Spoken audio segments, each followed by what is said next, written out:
Hey everyone, book 65 is called Patty's Last Dance.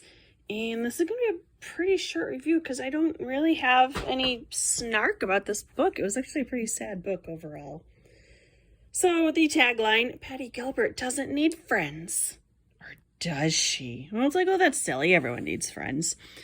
On the cover, we have Patty in the pink, and we are told she is an amazing dancer. This cover would suggest otherwise. She doesn't have very good turnout. Her standing foot the arch should be lifted a lot higher. She needs to be turned out from the hips on both legs, and she needs to point her foot. So that is a criticism of someone who did ballet for many, many years, but these pictures are suggesting she's not as good as the book would have us believe.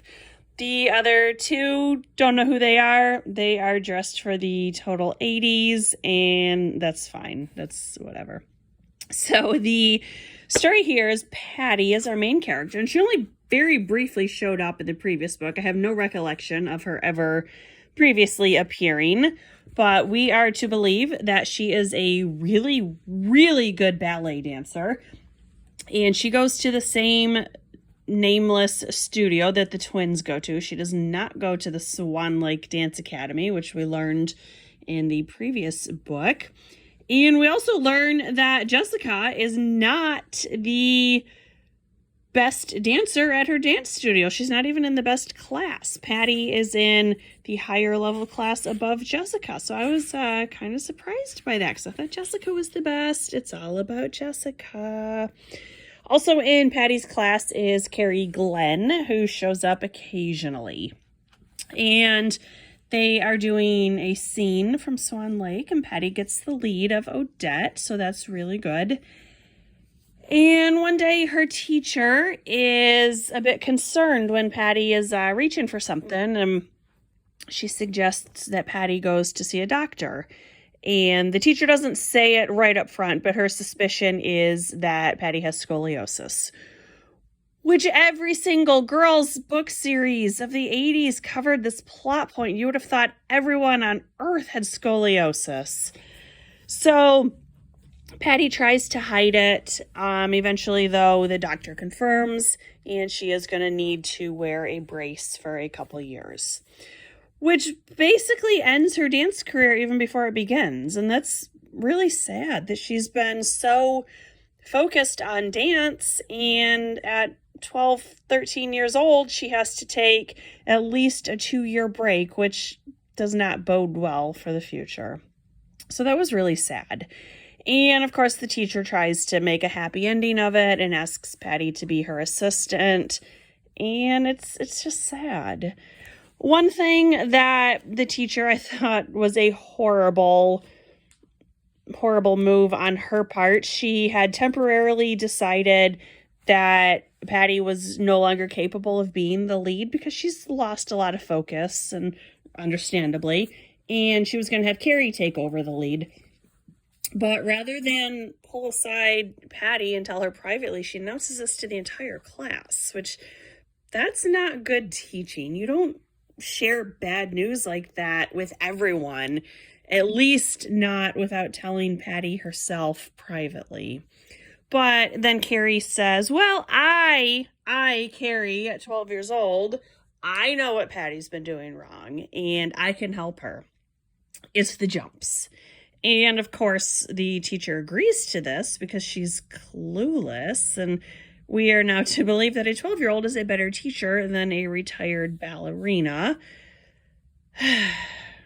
We're also to believe that these 12-year-old girls have been left alone in the studio without any adult supervision, and just a message to don't stay too late. That's just negligence right there.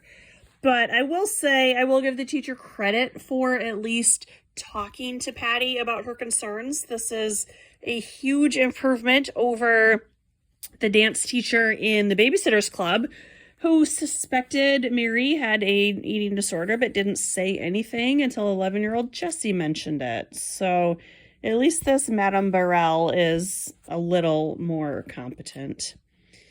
The story about the twins, and honestly, if we could have done this book without the twins, it probably would have been better.